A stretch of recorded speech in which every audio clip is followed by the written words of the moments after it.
안녕하세요, 태쌤입니다. 저는 6등급에서 1등급을 올린 경험을 갖고 있습니다. 성적이 낮았을 때는 몰랐는데 점수를 올리다 보니까 수학 공부에 대한 시야가 달라지고 공부를 하는 방법에 대해서 점점 알 수가 있더라고요. 수학 성적을 올리는데 가장 중요한 두 가지는 1번 시각화 그리고 2번 반복이라고 생각합니다. 수학 점수가 어느 정도 나오는 학생이라면 당연하게 생각하는 게 바로 시각화입니다. 예를 들어서 y는 3x라는 것을 봤을 때 혹은 판별식이라는 문장을 봤을 때 그냥 텍스트적으로 y는 3x 더하기 2라고 볼 수도 있고 판별식이 0보다 크면은 근이 2개다라고 인지를 하는 학생이 있을 수 있습니다. 하지만 수학을 어느 정도 하는 학생들은 y는 3x 더하기 2를 딱 봤을 때 직선이 연상이 되고 판별식이 0보다 크다는 것을 봤을 때 2차 함수의 그래프가 x축과 두 점에서 만난다는 것을 연상을 하게 된다는 것입니다. 즉 개념을 문자 그대로 텍스트적으로 인식을 한다기보다는 어느 정도 상상, 이미지화가 된다는 것인데요. 저는 이 부분을 시각화라고 말하고 있습니다. 예를 들어서 우리가 사과를 떠오른다고 할 때 빨간색의 둥근 과일이라고 텍스트적으로 생각을 할 수 있겠죠. 하지만 정말로 사과를 알고 있는 학생들은 사과의 이미지를 떠올리고 있습니다. 저는 그것을 사과를 정말로 알고 있느냐 혹은 모르냐의 척도로 생각을 하고 있는데요. 물론 이론적으로 굳이 시각화가 필요하냐라고 하셨을 때는 제 대답은 아니라고 말을 하고 있어요. 하지만 우리가 수학 문제를 풀다 보면은 혹은 수학 공부를 하다 보면 제대로 이해한 게 아닌데도 문제를 맞추는 경험도 있을 수 있고 오히려 정확한 수학 개념과 다르게 알고 있는데 문제 풀 때는 그냥저냥 잘 풀어가는 경우도 있습니다.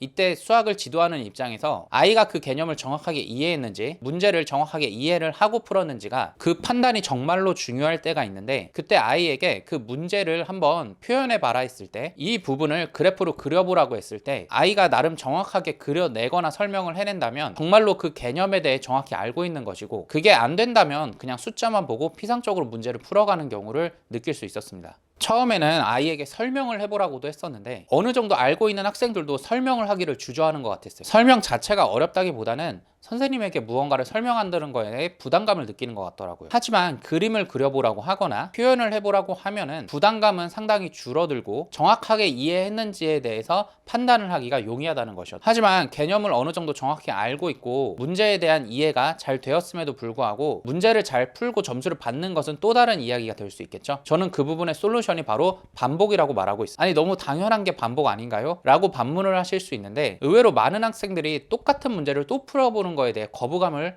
표현하고 있어요. 일단 문제를 틀렸다는 것도 본인이 어려워했다는 것인데 그걸 또 풀어보라고 하면 기분도 좋지 않고 실제로 어려워서 틀렸기 때문에 다시 풀어보는 게 상당히 어렵기 때문에 그럴 때 명확한 가이드라인을 제시하는 거 정확한 디렉션을 해주는 게 중요하다는 것을 느꼈어요. 저는 실제로 틀린 문제를 5번 이상 반복해보라고 하고 있고 실제로 수능 기출 같은 경우는 10번도 모자르다고 이야기를 하고 있어요. 실제로 저도 점수를 올리는데 가장 기여를 한 부분이 반복이라는 부분이었고 심지어 지금도 문제를 풀수록 뭔가 다른 부분이 느껴지더라고요. 어느 정도 문제를 풀어봐야 되냐고 물어보신다면 그 문제를 봤을 때 어떤 개념을 썼는지가 연상이 되고 풀이 과정을 정확하게 논리적으로 흐트림 없이 진행할 수 있는가. 물론 이 부분을 학생의 입장에서 하기가 상당히 어렵더라고요. 그래서 그냥 편하게 5번 풀어봐라 10번 풀어봐라 어쩔 때는 틀린 문제를 제가 따로 뽑아서 틀린 문제를 배열만 다르게 하고 풀어볼 때도 있습니다. 같은 유형을 반복해서 풀어보는 것도 도움이 되냐고요? 물론 그 부분도 도움이 되긴 합니다. 하지만 가장 효과적인 것은 내가 풀어본 문제를 그 문제를 설명했던 어렴풋한 기억과 함께 막 생각을 하면 할수록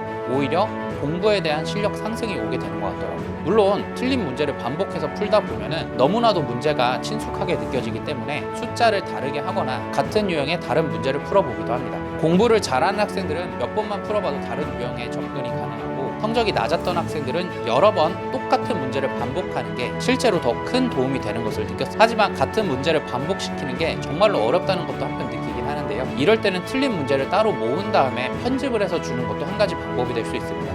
우선 아이들이 틀린 문제만 뽑아서 다시 주면은 풀어본 문제라고는 생각하는데 거부감은 들지 않더라고요. 반면 새롭게 받은 프린트를 풀어봄으로써 새로운 문제를 푸는 듯한 산뜻함도 느낄 수 있고요. 반복되는 문제를 계속 풀어가는 지루한 과정을 조금은 신선하게 생각을 하더라고요. 기출문제는 반복하는 게 정말 큰 도움이 됩니다. 예를 들어 어느 정도 푼다고 하더라도 문제를 또 풀어보면 풀이 과정이 더 간결해진다든지 아니면 다른 문제에 적용했던 개념을 응용하게 된다든지 보기만 해도 관련 개념이 떠오르고 문제풀이 과정이 어느 정도 보인다든지 큰 효과를 거둘 수가 있습니다. 수학을 지도하다 하면 할수록 잘하는 애들은 그냥 잘하지만 점수가 낮은 학생들은 그 임계점을 뚫기가 어려워한다는 것을 느낄 수 있는데요. 이럴 때 명확한 가이드라인을 제시하는 것, 정확한 디렉션을 해주는 게 정말로 중요하다는 것을 느끼곤 합니다. 그래서 마지막에 심플하게 정리를 해보자면 1번 수학 공부는 시각화가 정말로 중요하고 2번 틀린 문제는 최소 5번은 풀어보는 것, 그것이 바로 성적 상승의 지름길이 된다는 것을 말씀드리고 싶습니다. 오늘 영상은 여기까지입니다. 시청해주셔서 감사합니다.